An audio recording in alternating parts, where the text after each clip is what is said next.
everyone. Welcome to Unconfirmed, the podcast that reveals how the marquee names in crypto are reacting to the week's top headlines and gets the inside scoop on what they see on the horizon. I'm your host, Laura Shin.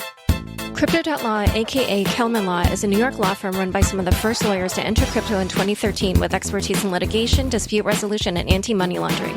Email them at info@kelman.law. Why should you get an MCO Visa card from Crypto.com? First, it's a beautiful metal card.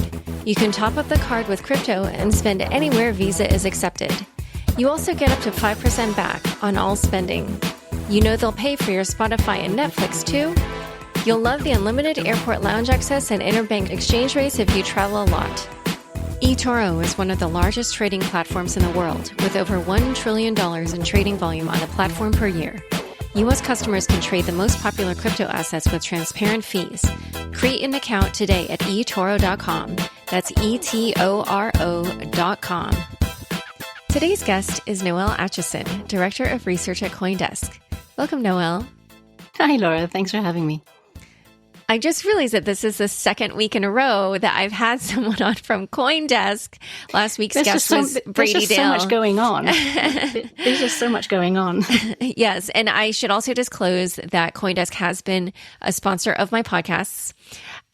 So all anyone's been able to talk about this week is the coronavirus. And it's had a somewhat surprising effect on the traditional financial markets, which you wrote about. Why don't you describe what happened there before we even talk crypto? What we're seeing is a fascinating shift in narratives, not just in Bitcoin, but actually in absolutely every single asset out there. What's particularly interesting with what's happening in Bitcoin is that it is now obviously not the safe haven that we all hoped it would be. I don't say we thought it would be, but that we all hoped it would be. This definitely closes the door on that narrative, which is something that we're all going to have to digest. You know the saying, when in a crisis, all correlations go to one? Well, that is what we're seeing now. And what we're seeing that because of some fundamental shifts in Bitcoin's, I guess, use case, and also the nature of the participants in the Bitcoin ecosystem. I mean, we can rewind a bit and talk about why Bitcoin had that safe haven narrative to start with. Largely because it makes sense. I mean, Bitcoin is a totally different type of technology. It has totally different economic premises, hard cap on supply, no way it can be manipulated, decentralized asset, et cetera, et cetera. So therefore, there's no way it can be correlated. And that makes it a safe haven. All safe havens are uncorrelated. You want to hold something that is going to hold its value while everything else isn't. But as we've seen, Bitcoin doesn't necessarily behave that way.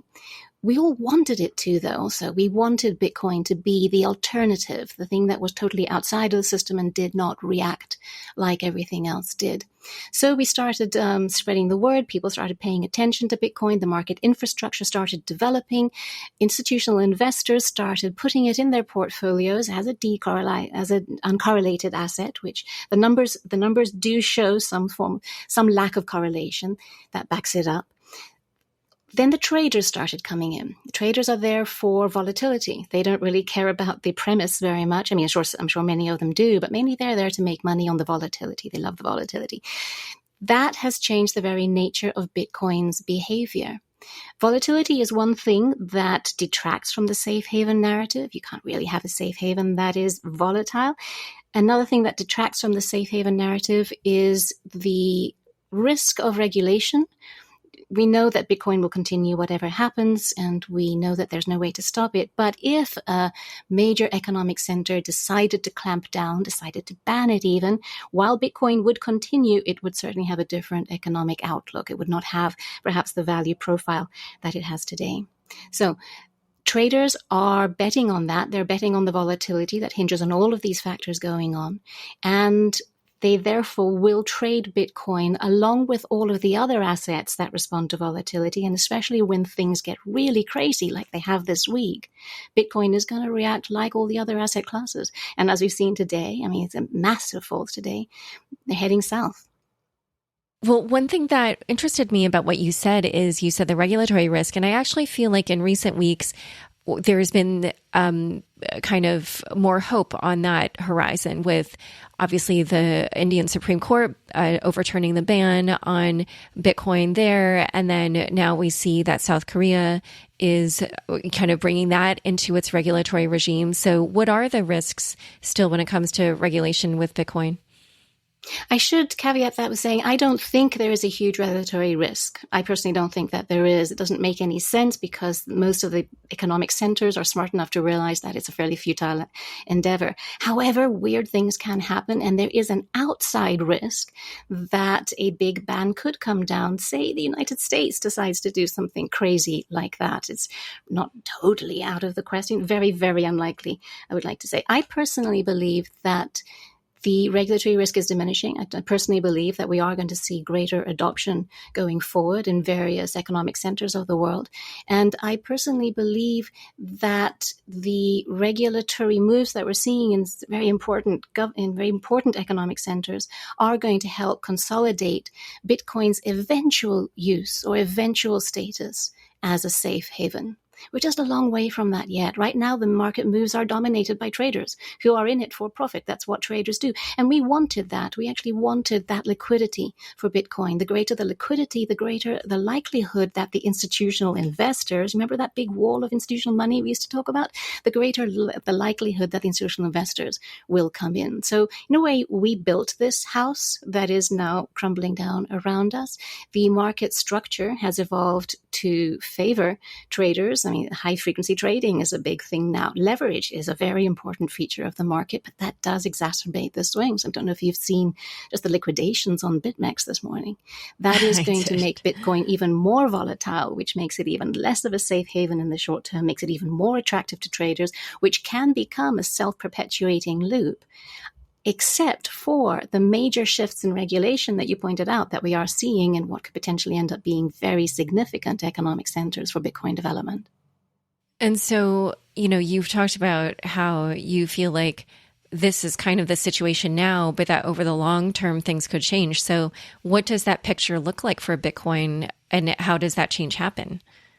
I believe it looks like greater regulatory acceptance. In most of the economies that we are familiar with, Bitcoin is part of the landscape, not part of most institutional portfolios yet. That may well change also with time once things start to settle down. I believe that regulatory clarity, which we are increasingly getting over here in Europe and in Asia, that's also improving, that will encourage what we call investment as opposed to trading, longer term investment. And especially given the economic turmoil out there, I think it's pretty safe to say that it looks like we're going into a recession. It will become more apparent to investors and to regulators that Bitcoin does not depend on economic metrics. It is not correlated to the world's economy at large. That is going to increase the safe haven story. It's going to support the safe haven story for sure. It's going to broaden the type of participant that is in the market, and hopefully that way make us less vulnerable to the whims of the trading community. And at the same time, that will encourage development for a whole host of use cases we probably can't even imagine yet. And just for the short term, as we're watching the impact of the coronavirus play out, like what are some of the different scenarios you see that having on Bitcoin for the next, year or two? To be honest, I don't think that a lot of attention will be on Bitcoin because of the coronavirus. I think that with the coronavirus scare, which is getting pretty alarming, I mean, you're in New York, I'm over here in Europe, and we were just chatting before we went on the air about what's going on in our respective neighborhoods. It is quite something. I think everyone's just going to be focusing on hunkering down and getting through the next few weeks and seeing what happens with our loved ones and our professional environments as well. But going forward, economic recession, uncorrelated asset, a much more obvious connection there. And we need to bear in mind that there's a very fundamental event coming up in the Bitcoin community in just a few weeks, which is the halving. Now, what does the halving have to do with coronavirus? Absolutely nothing. But what the halving will do, especially because of the media attention that will be thrown on this, as always happens around these halvings, is highlight how different this is. It will highlight the innovation behind this technology. And every halving does bring mainstream attention, mainstream interest at a time that things are really weird anyway, at a time when people are probably thinking, oh, okay, things are different. Maybe I should open my scope a bit, maybe open my mind and look at other alternatives when it comes to investment assets, when it comes to payment mechanisms, when it comes to economic systems even.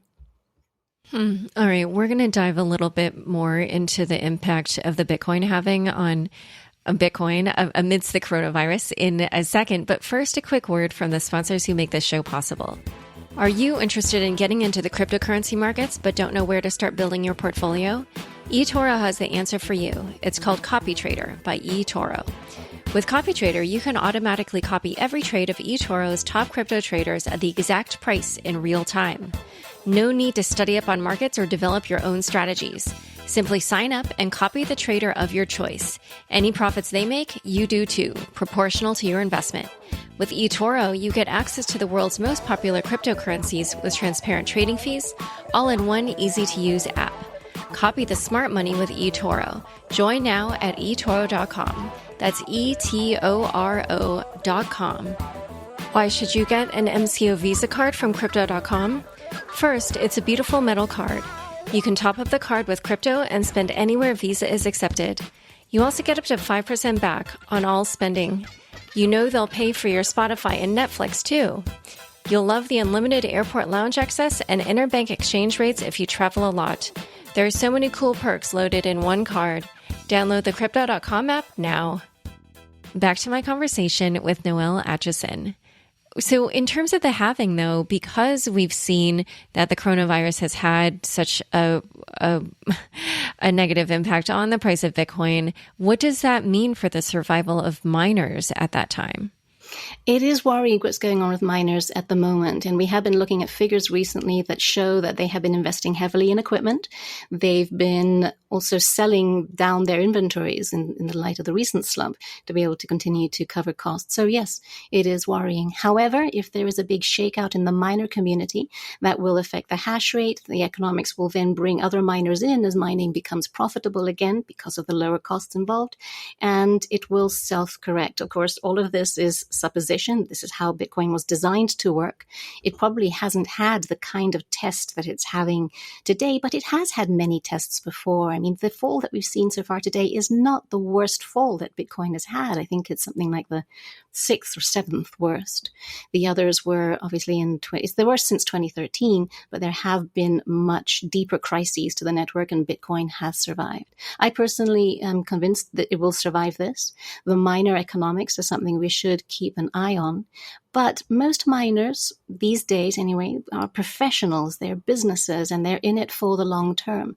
Back in Bitcoin's early days, there was probably more volatility with hobby miners, I guess we can call them that. Hobby miners switching their machines on and off. And also the machines didn't require the same level of investment that they do today. So it was a much more fluid ecosystem. Today, they're professional businesses, and many of them have been hedging in the derivatives markets, which didn't exist the last time Bitcoin went through this kind of crisis. So there is some protection there. I'm not saying that all of them have. Many of them probably haven't, but some have. This is a professional sector now rather than the hobbyists that we used to have back in the last time we had this sort of turmoil.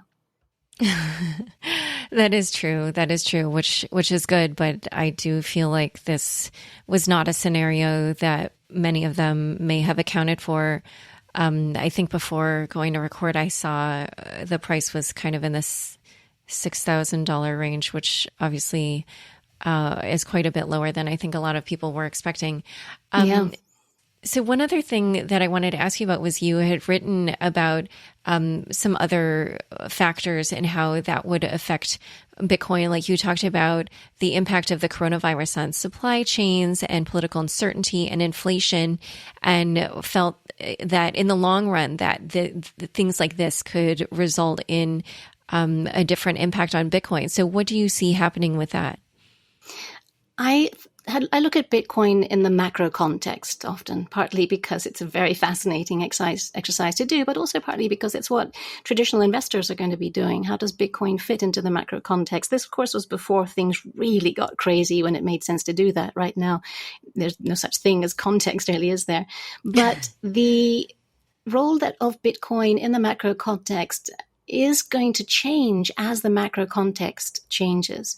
We are going to come in for a type of, I fully expect currency wars to emerge, not just as a result of the tensions from the coronavirus, but also the oil shock, which is happening in the side. That's a major impact, which we haven't really seen the full results of yet.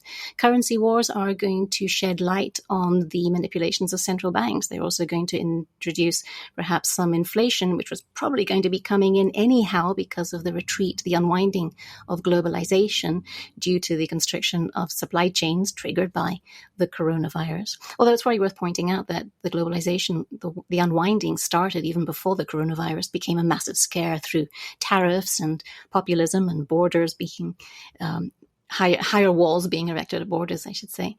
So that was a trend that was happening anyway. The coronavirus has made that 100 times worse, and that is going to impact on inflation more broadly. That is going to impact on monetary policy more broadly, and that is going to focus attention on Bitcoin's lack of monetary policy, if you will. It's a totally new paradigm that the world did not have last time it went through deep financial convulsions back in 2008, which was the last time we remember there being this kind of a crisis. Bitcoin wasn't around yet. And this kind of crisis is also very different. The crisis back in 2008 was a debt-triggered crisis. Interest rates could make an impact on a debt-triggered crisis. Interest rates can't make an impact on a supply-triggered crisis, which is what we're dealing with now. And also in a debt-triggered crisis, currencies themselves don't have the protagonist role that they're going to have in this supply-driven crisis that we're heading into. And when currencies are the center of attention, Bitcoin is a currency. Okay, it's not recognized by many economic centers as a currency officially. I think that will change. One thing is also in a report you did last year, you looked at how closely it's correlated with gold. And I wondered if you could, also, talk about historically whether or not it's been correlated with gold, but then also how it's performing what its performance looks like against gold now with the coronavirus impact on the markets. Correlation, everything's correlated at the moment because everything's going south. Gold has held up pretty well, but gold itself is not the safe haven it used to be. Gold has become, as Bitcoin has, as we were discussing earlier, gold has become financialized. Gold does not have the same monetary policy. Gold is a real asset like Bitcoin, but gold is also susceptible to margin calls. And the big swings that we've seen in gold are largely due to that. They're due to traders liquidating positions because they probably have margin calls elsewhere. When you're heading for the exit, you don't really care what you throw out the window. I'm sure I'm mixing metaphors there, but I think you get what I'm trying to say there.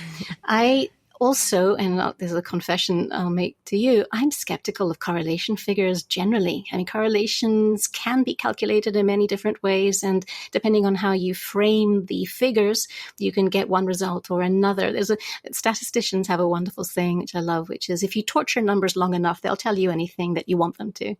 And the same with correlation. We can agree that Bitcoin traditionally has not been correlated with real assets, but we can isolate times when they have been. Same with gold. We can agree that Bitcoin is more correlated to gold than it is to the S&P 500 perhaps, but we can show you timeframes in which that relationship doesn't hold. So correlations are a broad stroke to get more interested in an asset class or not. But when it comes to actually banking decisions on them, using that figure to allocate assets in your portfolio, it's probably worth looking at the bigger picture and not just relying on those numbers. Is Bitcoin correlated to gold? It entirely depends what kind of an answer you're looking for. And speaking of correlations, though, also I wondered whether or not Bitcoin is starting to decouple from the other crypto assets and act like a digital gold. Yes, I actually was looking at that just the other day. I was wondering, how is Bitcoin doing compared to the others? Today, everything's just very correlated because everything is heading south fast. But it has been relatively uncorrelated, relative outperformance. But I think that's a blip. And again, you move the time frames on your correlations and you get very different answers. We saw a time last year, you probably remember this, I'm sure you did a podcast on it, where Bitcoin's dominance? Yes, Bitcoin's dominance was increasing to worrying levels. In fact, there was a worry that Bitcoin would crowd out everything else in the sector. That sort of self-corrected as the turmoil in the altcoins, I'll call them that, started to quieten down, and some interesting use cases and interesting investment opportunities started to emerge. And Ether has outperformed Bitcoin easily so far this year. I haven't looked at the relative performance after today, of course. Ether today suffered its largest fall in percentage terms ever. So maybe that's changed now. But Ether up until a few days ago was significantly outperforming Bitcoin, which does hint at a realignment of the crypto asset class as a whole. Significant? Not really, because we are still talking just a few percentage points difference, but trends that are worth keeping an eye on. All right. Well, how are you faring amidst the coronavirus outbreak in Europe? It's very interesting. Strange, very strange. I live in Madrid and they've closed schools, which my daughter is not unhappy about. And supermarket shelves are looking a little bit more bare than usual, but we shall see how it goes. We will all get through this. This is one thing that we know. And I will throw in a plug for European healthcare systems. We have a good healthcare system here in Spain. Obviously, there's a huge risk it will get totally overwhelmed. It's probable it will get totally overwhelmed, as will all healthcare systems everywhere. But we will get through this. Yeah. I hope so. How are things where you are? What I would say is that I think that we as citizens can do something to keep the healthcare systems from being overwhelmed, but it requires a little bit of sacrifice from all of us, which is to stay in if you're healthy. So I'm doing fine. I was already staying in all the time because I'm trying to finish my book. So for me, this isn't a big change. When's your book due out? A little more than a year from now, because it's not done. It's a lot of work. Yeah. Anyway, well, it's been great having you on the show. Thank you so much for joining us on Unconfirmed. It's been fun, Laura. Thank you. Don't forget, next up is the news recap. Stick around for This Week in Crypto after this short break. Crypto.law is run by crypto OGs in New York who understand crypto and fintech. They were already operating in the space back in 2013 and they accept crypto as payment. One of the partners, Zachary Kelman, is known for drafting a bill submitted to the U.S. Congress in 2014 aimed at exempting on-chain Bitcoin transactions from U.S. regulations. The other founding partner, his brother Daniel Kelman, became well known in the crypto law space for his work in the Mt. Gox civil rehabilitation. So if you operate a fintech business or have a dispute with some person or business involving crypto, or you just need legal advice related to crypto, info@kelman.law. That's KELMAN.law, or just go to their website at www.crypto.law. When you think crypto, think Kelman. Hi, everyone. I'm going to do something a bit unusual today, and instead of discussing crypto news, I'm going to talk about coronavirus and what you can do. Humanity faces the gravest imminent danger I've seen in my lifetime from coronavirus, climate change being the gravest, slow-moving danger. As much as you and I are obsessed with and love crypto, I'm sure to all of us, our families and friends are even more important. While it's obviously off my beat and off the topic of the show to cover this, the threat is so large that I realized I would regret not using this platform, however small, to try to help out and bend the trajectory of the virus here in the U.S., given our pretty abysmally bad start in our fight against it. Just to establish my credentials, some of you may not know this, but I did get my master's in science journalism, and I have covered science before as a journalist. Hopefully these tips will be helpful to you and your loved ones. This episode will be slightly more U.S. focused, but since I believe many of my listeners are either in the U.S. or in countries undergoing a similar situation with the coronavirus, I believe the information here and these tips will be broadly applicable. The first thing is there's no need to panic. Panic is the absolute worst thing you can do in a situation like this. What you want to do instead is take care of yourself first, sort of like putting the mask over your face first. During what will likely be a stressful time, make sure to do one relaxing thing a day, whether that's exercise or meditation or a nap or a bath, just whatever will help keep you in a level-headed state. Then calmly, rationally seek out knowledge from reliable sources. I will be referencing some articles and links for people to read and follow. You can check the show notes for those links. Armed with this knowledge, you can make smart decisions, help others to do so as well, and collectively, we can all do our part to help the virus have as minimal impact as possible. Second, it's really important to take care of your own body and health during this time. This boosts your immune system, making you less susceptible to any health issue, which helps reduce what is likely to be a big burden on the healthcare system in the coming months. It also gives you a clearer head with which to make better decisions when you're faced with tough choices. And additionally, it keeps you available to help our neighbors, parents, grandparents, aunts and uncles, and immunocompromised friends and family, and anyone else who might need our help. Our doctors, nurses, and healthcare practitioners are going to have their hands full. If we keep our bodies in good shape, we can assist others in this interconnected world in which we live. Okay, now we're going to get into the nitty-gritty. At the moment, unless something major changes, the U.S. is going to have to fight this battle pretty much blindly from a data standpoint. We are so far behind where we need to be with testing that I believe we no longer have time to catch up. A few weeks ago, I did have hope that if we could ramp up quickly, we could still pursue a strategy of containment, but I believe that window has closed. Also, it appears the chemicals used in the tests are in short supply. So between the lack of test kits, the tight supply in chemical reagents, and even the lack of capacity in labs to do testing on the scale needed, I don't think aggressive testing is a viable solution anymore. From the example of the Koreans, however, I would say we hopefully now know that that would be the best strategy for future viruses. I would love it if by some miracle this situation with the U.S. testing changes, but even if it does, like I said, I don't think we have the time to do all the tests and contain this.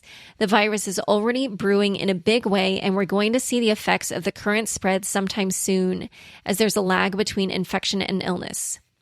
But not all hope is lost.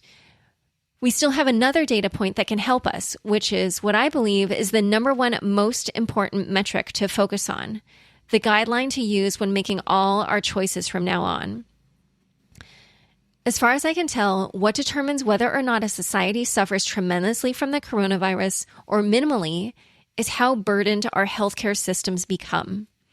I got into a little spat with somebody on Facebook the other day because she was quibbling about the air quotes, true case fatality rate. Okay, people, there is no true case fatality rate that exists in some ideal bubble. The case fatality rate varies from city to city, state to state, country to country. And what determines that number is whether or not the healthcare system gets overwhelmed. This is why you keep seeing those graphs about flattening the curve, trying to keep it like we're all playing some collective game of limbo below that ghostly dotted line. What is that line? The capacity of your local healthcare system. And here's the deal. Because case fatality rate is determined by whether or not we cross that line, you, all of us, we collectively are the ones who determine the case fatality rate.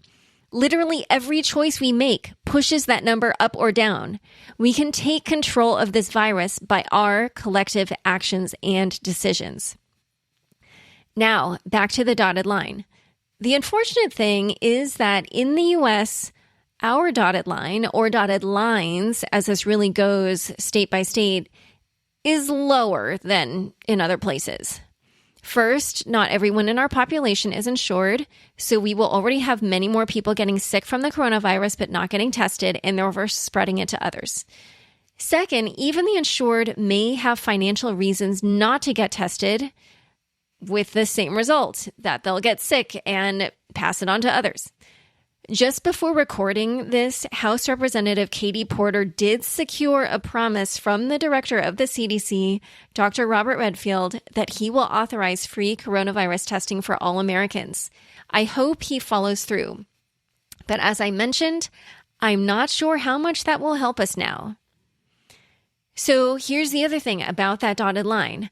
Our doctors and nurses and other healthcare practitioners lack protective gear, or enough protective gear. Unfortunately, a Washington Post article from Tuesday said that the national stockpile had not been replenished, of face masks had not been replenished since 2009.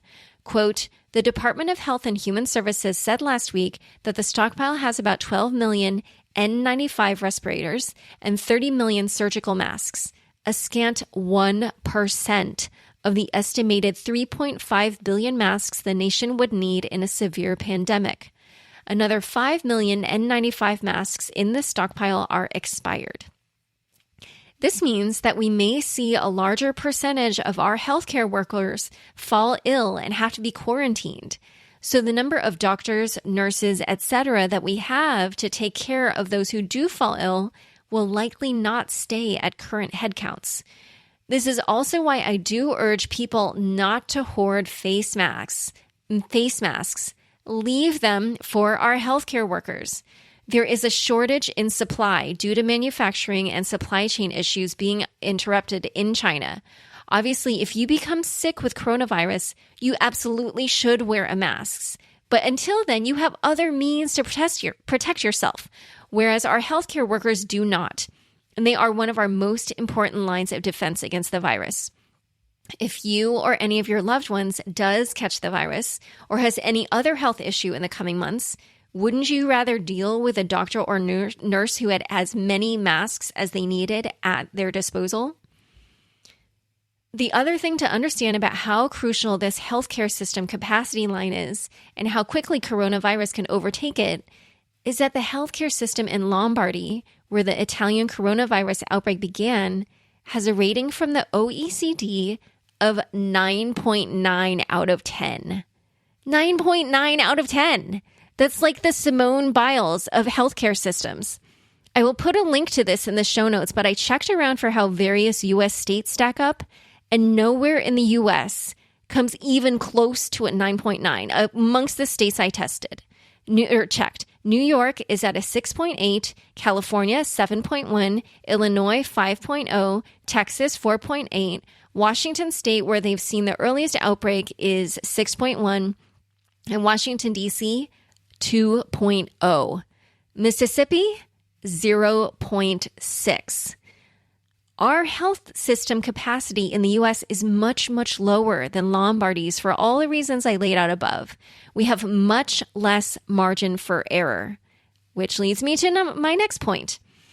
Despite all the ways in which we're off to a bad start in this battle, this is still something we can do to fight back and make sure the coronavirus has a minimal impact on our society.